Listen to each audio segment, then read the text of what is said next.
did anybody force you to come down here or anything like that? No. Okay. She called me and said she needs me to go over there to have questions about the autopsy, and said, okay. Got it, okay. And what's her name again? Kristen. Okay, Kristen. Yeah, thanks. So, so I just would indicate in my report that it looks like you come down here consensually. Just so you know, this door doesn't lock, doesn't even have a lock on it.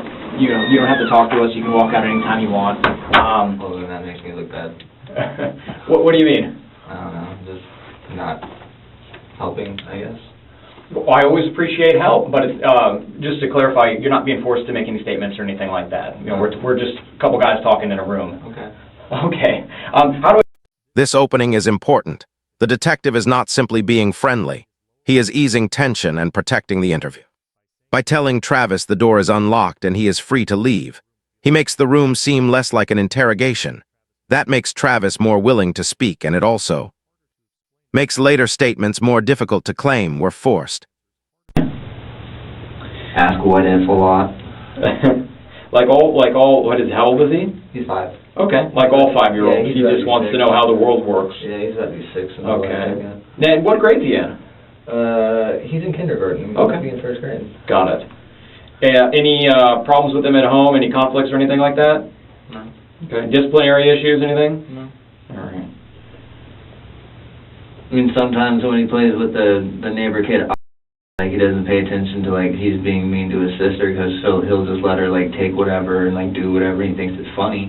Yeah. But, I mean, I'll be like, dude, like, you gotta be responsible, you gotta look out for your sister. Sure. I mean, like, yeah, your friends are here, it's all fun and games, but the moral of the point is that's your sister, you gotta be responsible for her. Got it.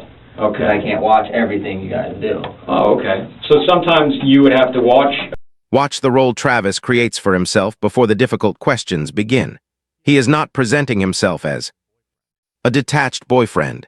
He describes himself as a caretaker, a supporter, and someone teaching discipline. That matters because later investigators will compare that version of himself against the medical evidence. Ready for school. Took him to the bus stop. We waited. We talked a little bit about just, he thinks Batman's the greatest hero ever, and it's like money's not a superpower. Superman's the greatest. And that whole kind of thing, that the bus pulled up, I was like, all right, here's your bus. Have a good day at school. Gave me a fist bump, gave me a hug. We got on the bus. I went back, took out my firearms because they were going to be cleaned, but then I was like, no, never mind. I want to lay back down. I laid back down, and then Kristen was late for work because at that point it was like 8:30. She had to be there at like 9, but she just decided to be late. So then we both got up. Jen was already awake, got her up. She wanted to go outside, play with the chicken and the duck. They did that. I made coffee. Me and Kristen drank our coffee, smoked a cigarette. Me and Jacqueline went down to the lake while she went to work, and then after we came back, I put her on the couch to watch Cat Dog. She had her drink. I told her the cheeses were right there. If you want some, help yourself. I don't care. She was with Luca. I had to use the bathroom. I was in there for about 10 minutes, and then I heard her collapse on the floor. So when I looked out, through where the doorknob would be, she was just like laying on the floor. I'm like, hey, you all right?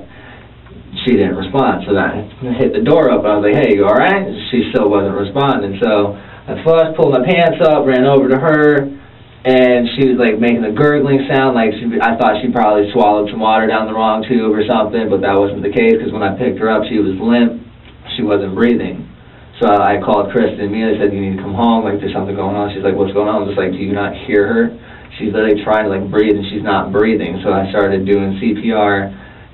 Kristen was on her way. I hit the door open to see if like any of the neighbors were around, but there was no one home.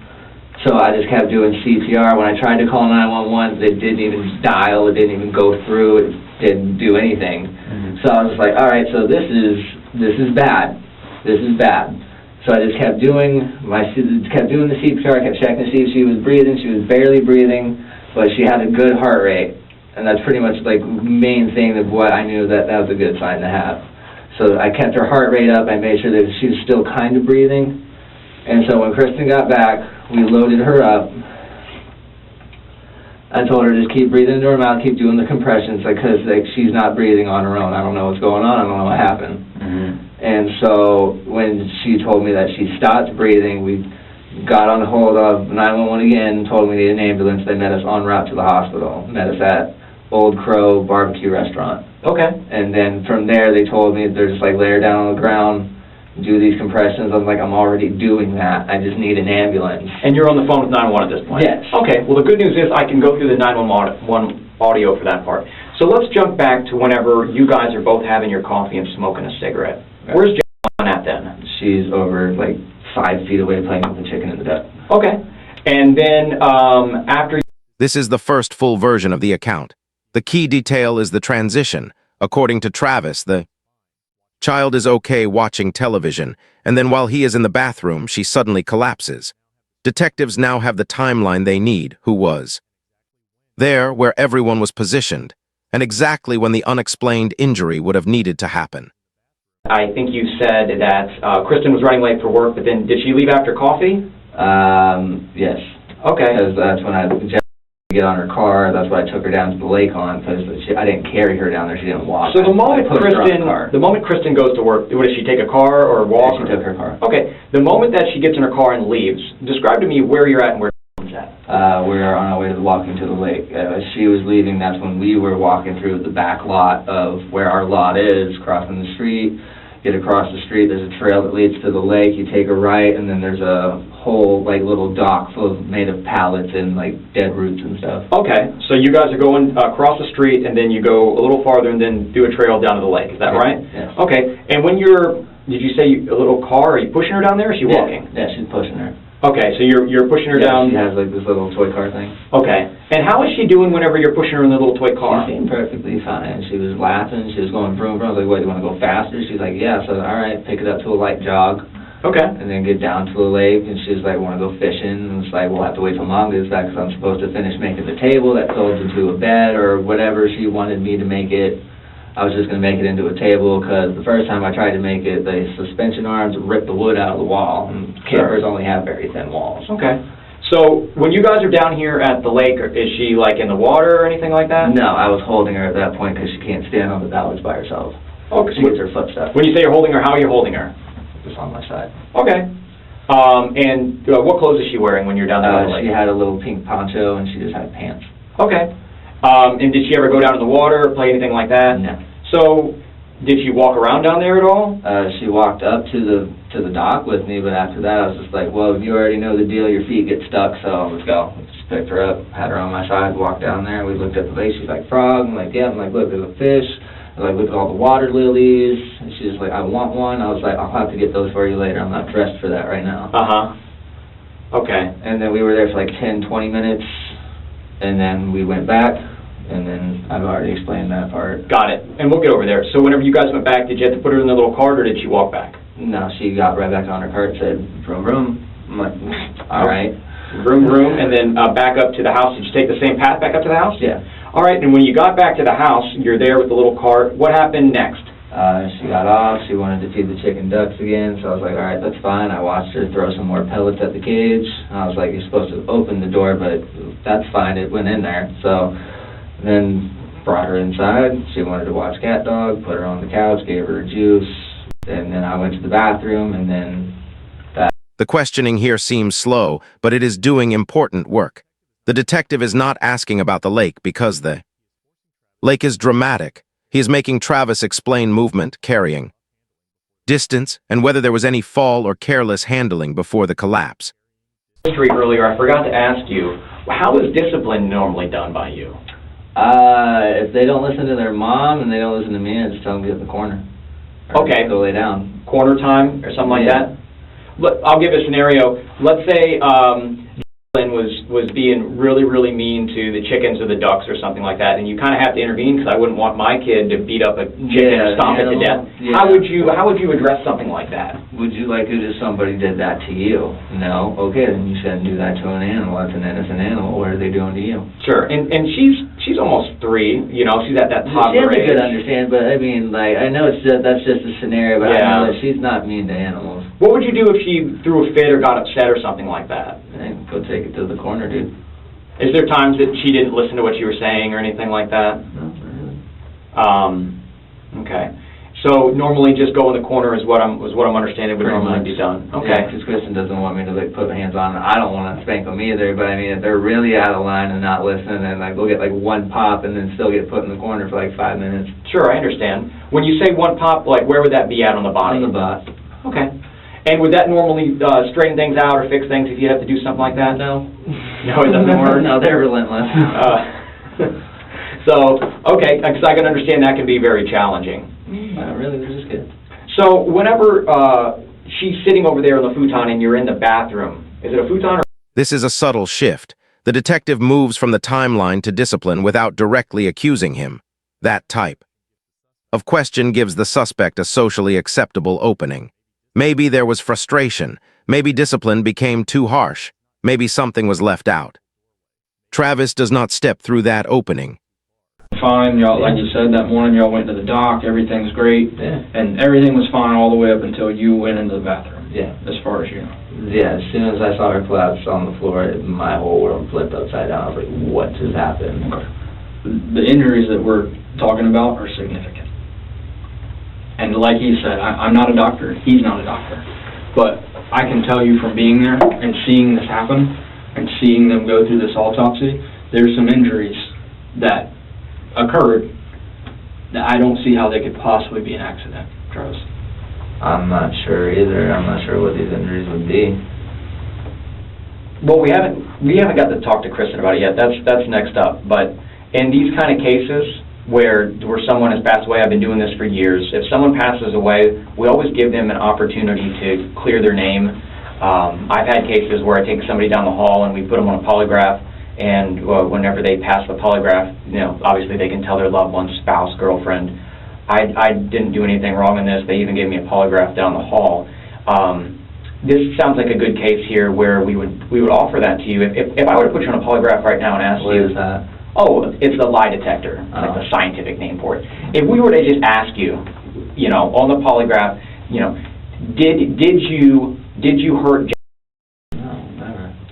So that's a question that we would be interested in knowing, because this injury that is to her body, whenever the doctors looked at it, whenever they did the autopsy, they're looking at this injury and they're going, this injury doesn't seem to make any sense with this sitting on a futon and getting hurt thing, and you're with her. It was something from before when she wasn't in my care. So that's why a polygraph, a lie detector, would be so telling, because if it's outside of your care and you have nothing to do about it, the guy that does the polygraph, that's not us, it's somebody that knows how to work that machine.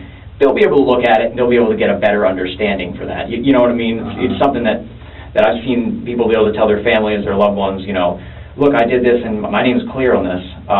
Would that be something that you'd be interested in doing today? Not exactly, because I know within myself, and God knows that I would never do anything to harm these children.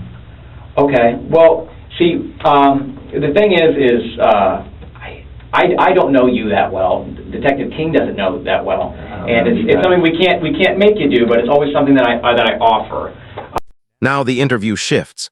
The detectives introduce the autopsy without revealing every detail right away. That is intentional if they disclose too much. Travis can shape an explanation around the evidence. Instead, they describe the injury as severe and inconsistent with the story, then present a polygraph as a pressure test framed as an opportunity to clear his name. And I know that sometimes family will ask us, well, why can't you just polygraph him? Why can't you just have him do that? And we Always. go, well, we offered the gosh darn thing, and then he said, or she said, I've had... Look, I'm not going to lie, I already expected that this was going to be something that was going to happen. What is it? Why? What's that? Because that's normally how it goes, that's just my luck. People think that I always have something to do with it, that I'm this mean, horrible person, this and that, but really straight up, I haven't done nothing. I didn't say you had anything to do with it. You haven't struck me Well, the whole interview as What someone we're trying to do horrible. is figure out where this came from. I don't know what it is. The injury that she has does not, it doesn't correlate with the story. But I don't know what the injury is. Okay. How am I supposed to tell you if I don't know? Well, anything at all that I know, because I have a few kids, anything at all that you can think of that you moved her, touched her in some way that would cause a bone to break. Without saying what bone, because I don't want to let all the cats out all the bags, but there is a bone that's broken on her body. It's a very important bone. And can you think of anything that obviously would cause a 2-year-old, almost 3-year-old's bone to break? It would be a significant amount of force, more so than just sitting on a futon. And that's why we're just trying to figure out if there was something that you had left out earlier. And look, I understand sitting here talking to a couple detectives, you got your girlfriend of a year, she's trying to find herself, and you were watching her child, there's a lot of pressure on you that you maybe had forgot something or had left something out, which it can be clarified right now. And I get that. I've done this long enough to know. I just kind of want to start over again and see if there was something that happened. Did you pick her up and you move her around some way? Did No, I was very delicate with the child. The key phrase is significant force. This limits the possible explanations. A toddler simply falling from a couch is one version of the story. A serious bone fracture requiring significant force is a very different story the detective is making. Travis recognized that difference before making a direct accusation. Okay. And what he's getting at is, so the first time I talked to you, remember, that your day started with, right? Yeah. And then we progressed and we found, I forgot. I took Jason to the bus stop, okay? So, and then that progressed a little more. And then we get the information about, when I came back from dropping off at the bus stop, I grabbed my guns out of the cabinet, and that's why they're on the floor next to the bed. That's what he's getting at, is there's things that as you're thinking, you might say, maybe that is something that I forgot. Maybe I don't think it's significant, but maybe it is. Because that's what we find sometimes too, is something that happened that, for he and I, I ate breakfast in the morning. Well, I forgot, I dropped the fork twice. Things like that you may have forgotten to mention. That's why we're here, that's why we're sitting here talking to you, is we want to clarify that information. We want to make sure that we have all the answers. And what I can't quite figure out is this injury. I'm not seeing a correlation of what I'm right.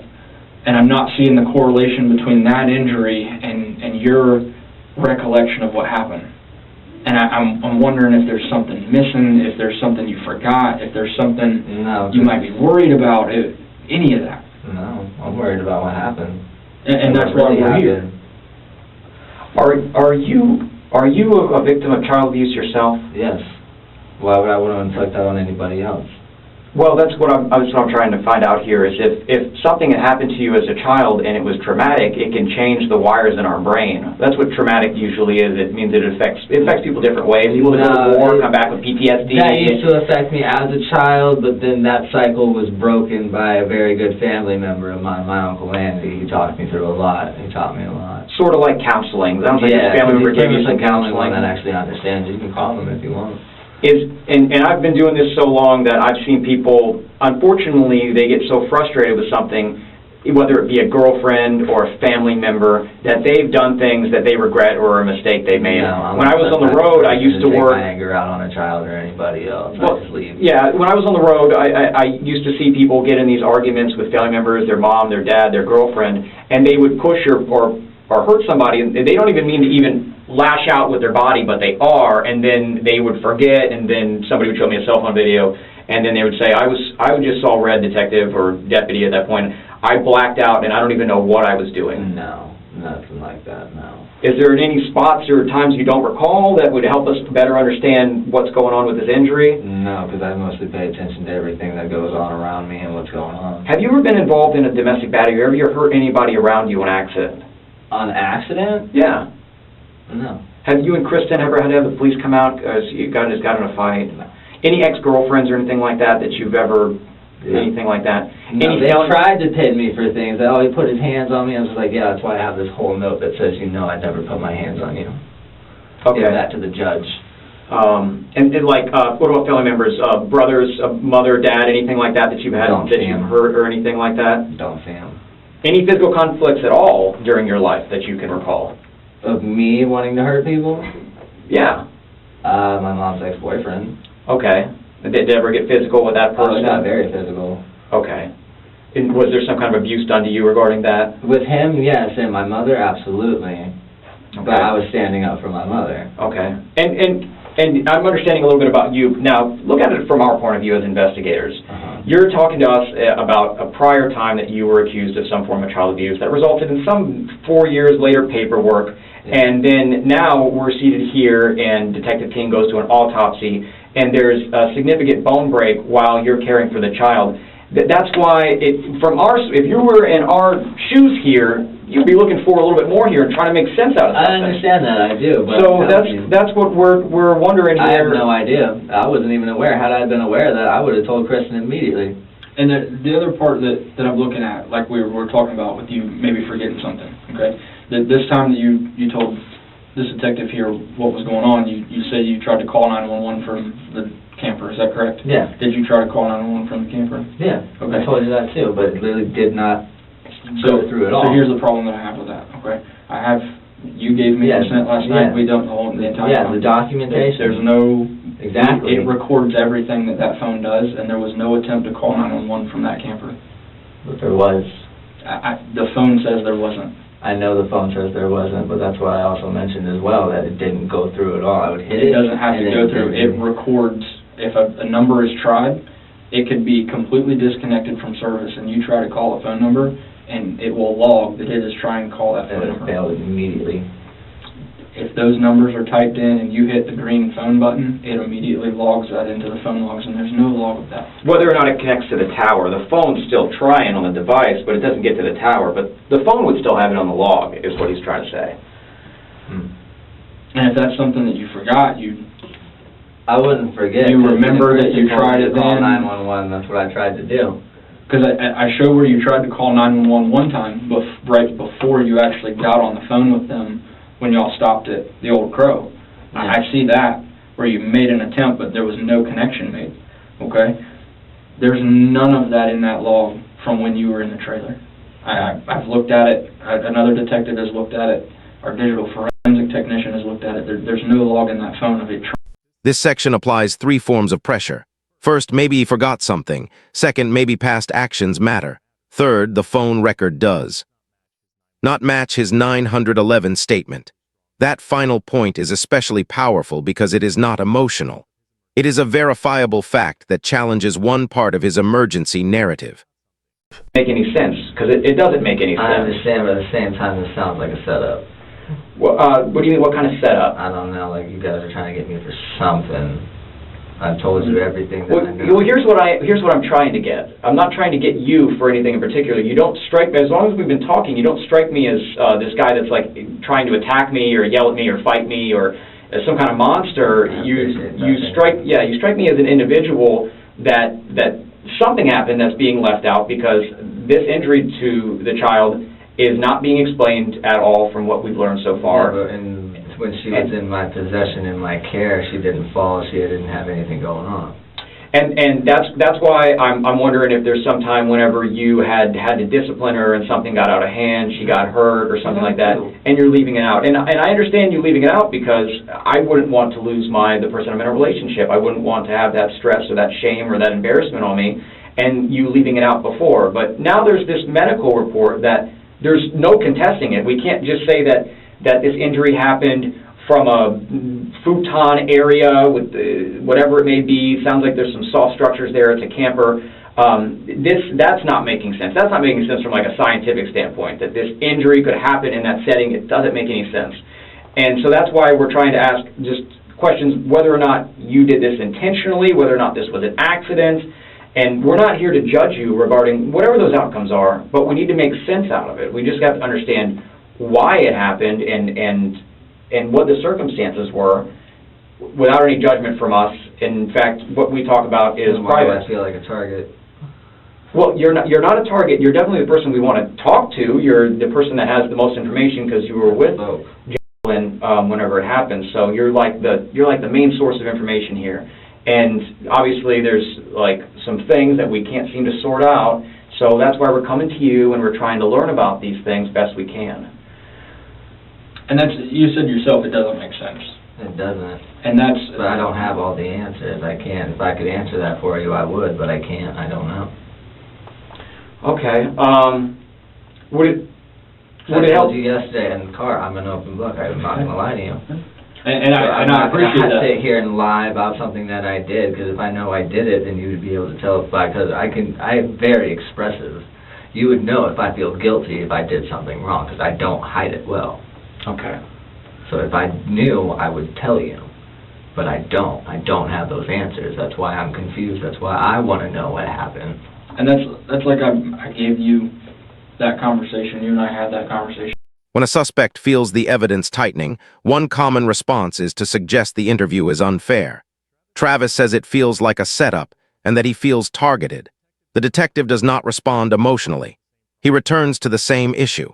Travis remains the primary source of information because he was present with the child when the injury needed to be explained. And we want the answers. But if there's a broken bone within the time of when she's been staying at her mom's and we have not exactly been together all the time, then that had to have been some point when I didn't have her. Because normally when she's with me, she's super chill, she's happy, she does not care. I can tell you from the timeline and speaking to a doctor that has done this for decades, the timeline doesn't line up that way either, with it having happened previously. In other words, this bone break is in such a bad spot, there is no way she'd be able to... What spot was it?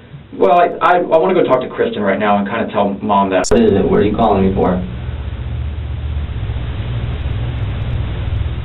I'm not in jail. I'm in an interview room. If I was going to jail, you would be the last person to know.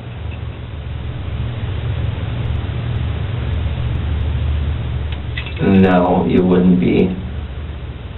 I would call Uncle Andy or Dad or anybody before I called you. That's honesty. I'm sorry, you can't take it.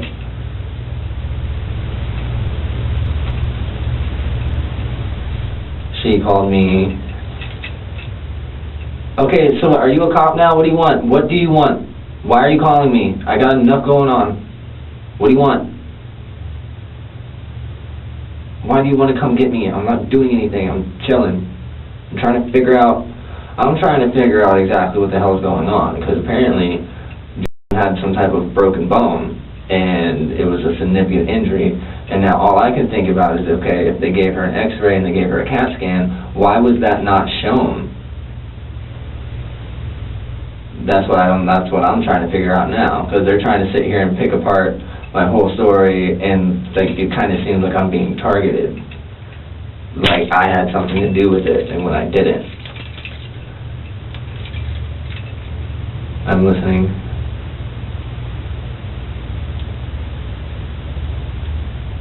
Yes, I know Uncle Andy's advice, thank you. Mom, don't start your shit with me. I got enough going on. You are the last person I'm going to deal with. Okay, bye. I'm not dealing with you. I got enough going on. Is that what led to the internal bleeding? Well, I'm not a doctor, so I don't know what comes first, the chicken, I don't know what comes first, the chicken or the egg. They gave her an x-ray, they did all these things, and that wasn't even mentioned. Well, I can tell you that... So that's really weird to me. Right, and so I've been doing this for 6 years now, just in these kind of children getting hurt investigations. Yeah. And I can tell you right now that whenever they look at that x-ray, some of the bone breaks and fractures are so small, they get them mixed up as blood vessels. So when a different doctor looks at it, sometimes they can't tell. But ultimately, whenever someone passes away and they do the autopsy, they're able to really, because you can see through the... what, like the acid and stuff is like out, or... Once they do the autopsy, they're able to see it with their eyes instead of having to rely on the scanning of the... So you get a lot more information. That's not uncommon. I've seen doctors actually do x-rays of leg breaks on children. And one doctor is like, that's an artery, and then the next doctor is like, that's a break, and they have to have 3 or 4 doctors look at it. So that's not uncommon, but once the autopsy was done, they're able to look at everything. I'll walk you out back. Hold on, can you ask Kristen for the keys, because she has the keys. All right, hold on a second. Because it's the car's out front. Okay, yeah, hold on.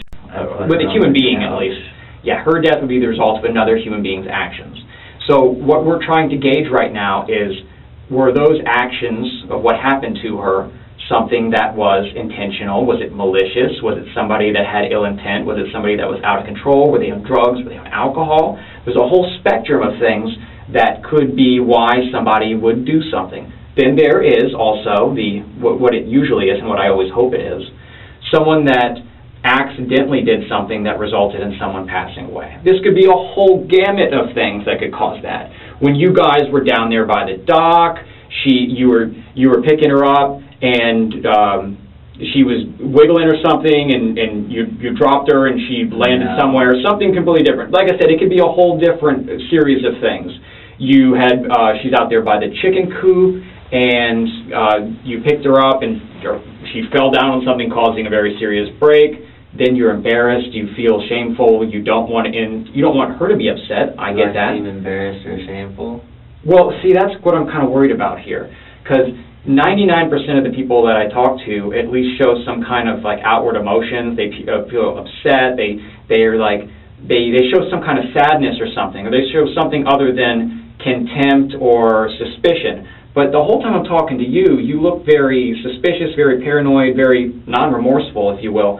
And that's what I'm trying to get here is, are you this like 1% of the people that I talk to that actually doesn't care at all about what they did? That of course I care. They go out and they find kids to just take out their anger on? Or are you somebody that was abused as a child, went through physical abuse, has, I don't know, problems with taking care of children, which is why there was something in the past that happened? This is literally crazy. This is literally crazy. Well, what? Yeah, I don't think it's actually crazy, because when I think crazy, I think like schizophrenia. Do you have schizophrenia? Do you have bipolar disorder? No. I also spent a little bit of time while you were talking in there about the prior case where you sat down on a child's arm and it broke the child's arm or something. Yeah, that one I can admit that I was not paying attention. I put him in the center of the bed, and I turned around because I thought somebody knocked on the door. Looked out in the hallway. Nobody knocked again, and then I just sat down. Okay. But as soon as I felt him under me, I just immediately stood up. I was like, "Are you okay?" Immediate remorse. Immediate, like, guilt. It's like, "Are you okay? Are you good?" Like... But no one died in that case. No. Right. But somebody did die in this case. Yeah. Yeah. So... But that's nothing that was inflicted by me. Right. Have you ever heard the saying, lightning doesn't strike twice?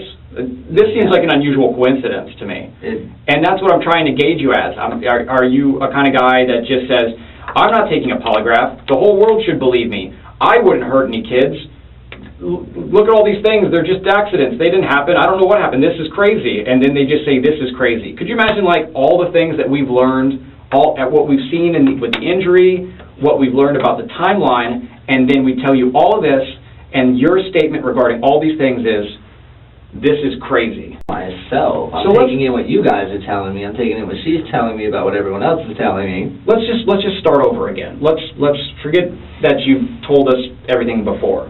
Okay. And tell us, whenever you got back in there and you got back in from the walk and you're pushing her in the car, was she showing signs of being hurt at that point? No, but the night before she said that her stomach hurt and she refused to eat.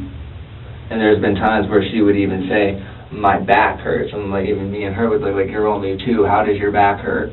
Okay. When would that come up? Because that's the first time I've heard that. I mean, we talked about hair coming out, we talked about all kinds of stuff. I don't remember talking about that. Yeah, at random points she would just be like, oh, my throat hurts, my back hurts. I'm like, what do you mean? Like, you've done nothing, you just got out of bed, why does your back hurt? She'd walk around like her spine hurts or something, but yet she'd go outside and play, she'd go with her mom, she'd go with me to the store, like she was fine. And this only would come up when it came to eating or going to bed, or just getting her to go play.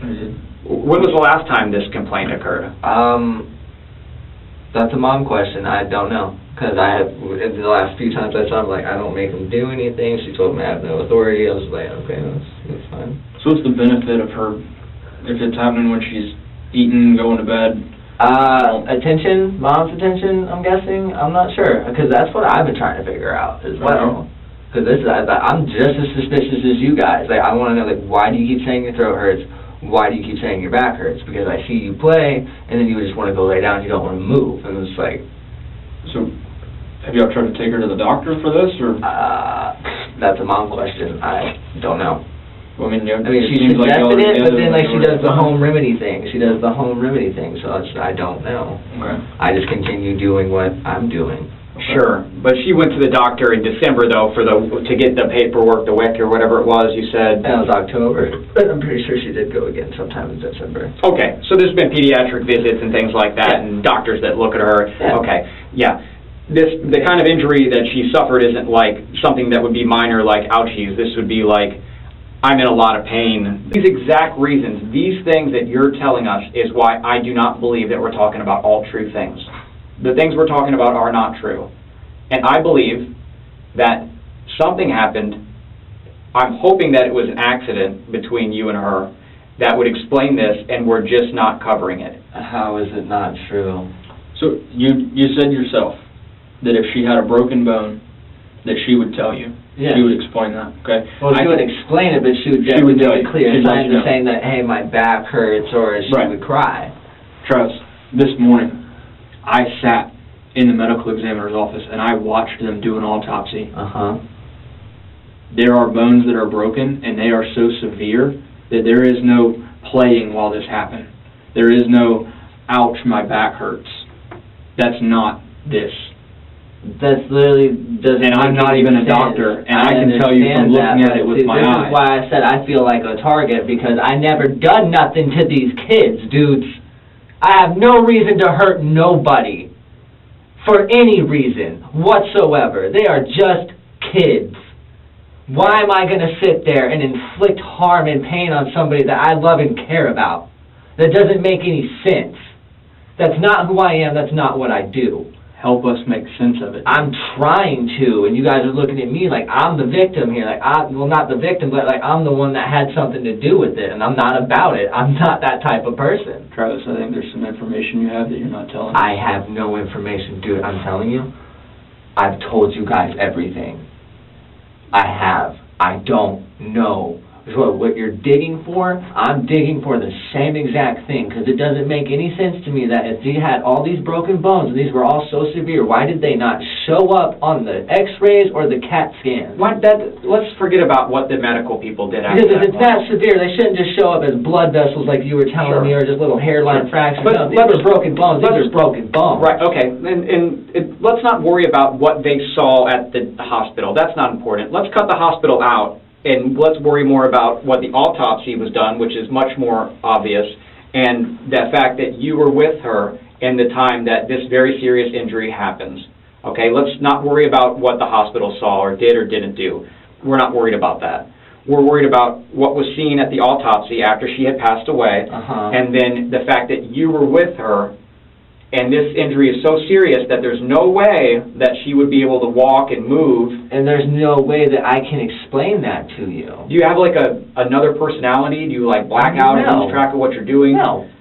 Because that's what I'm not understanding here. You're either missing a huge portion of time, you're actually leaving out, and you're lying and not telling us about this something. was all a 30 to 45 minute period. 20 minutes was spent at the lake, 10 minutes I was spent in the bathroom. So that literally only leaves 15 minutes of something that can't be explained. Because even in that 15 minutes, I think I'm doing CPR. I'm trying to understand what's going on with her. It can be explained. How do you want me to explain it to you? with what I told you everything. With what part of you was moving her, touching her, doing something to her? As she was in that condition, I was very delicate. I didn't drag her around. I didn't just pick her up. No. Whenever she went from the condition of I'm looking around, I'm lucid, to not being lucid. She was on the floor. I had her on the floor. Was she screaming and crying? No, she was gurgling. So she went from breathe. watching Cat Dog and conscience to gurgling and can't breathe. That was the transition. Yeah, right. Well, that's what we just learned it right now. So, This is a fucking setup, dude. This is a fucking setup. Yes, because literally I've seen her. We have both watched her complain. My back hurts. My throat hurts. Okay, So now I'm telling you that, and she's saying otherwise. there's no one trying to set you up here. Oh, That's what I feel we're like. I telling you- feel like I'm being set up We're for telling something. you what we learn as we learn it, okay? I would love to be able to call back the doctor and explain something that's being left out. Because I'm telling you, it's going to come back as a homicide. That's ridiculous. You are going to be involved as the last person that was with someone that died from homicide. This is completely separate than what happened before, where you said that you sat down on someone's arm, and then also that child happened to have their teeth knocked out or whatever. This is separate. Let's go ahead and put that one in See, the that's past. the thing. I didn't tell you that. I read the report while you were in there talking to her. I've been trying to, like I said, it's fluid and That's why dynamic. you brought it up earlier, and I know that's why you brought it up. That's why I told you. Okay, so we're trying to learn about everything that you've done, everything that you do. Yeah, everything from my past that literally has no relevance to who I am now. Well, I would say that a prior report of child abuse would probably be important for us to say to, 4 years ago, even if it was 10 years ago. I mean, these not are... the same person. And even then, I wasn't that person. Well, I would hope you're not the same person, but we're sitting here now and we're trying to sort something out now. You guys said I'm free to leave, right? Sure. I want to leave. Okay. We'll go ahead and get you out front, okay? We'll get Kristen so you can get the car keys, I guess, and then you can be on your way. All right. A tight window defines everything that follows. Detectives are no longer dealing with a broad timeline, but a few critical minutes where the injury must be explained. At first, Travis presents a normal sequence of events, but the structure begins to collapse under medical findings, phone data, and inconsistencies in his account. Each detail reduces the space where an accident could fit. The interrogation becomes less about storytelling and more about pressure testing his version of reality. Investigators avoid dramatic accusations and instead focus on facts that can be verified, especially the severity of the injury and the final moments before the collapse. They repeatedly return to one core issue. Travis was the only person with the child during the critical window. As the interview tightens, every explanation circles back to the same contradiction. A short, controlled time frame, a severe injury, and no clear moment that accounts for it.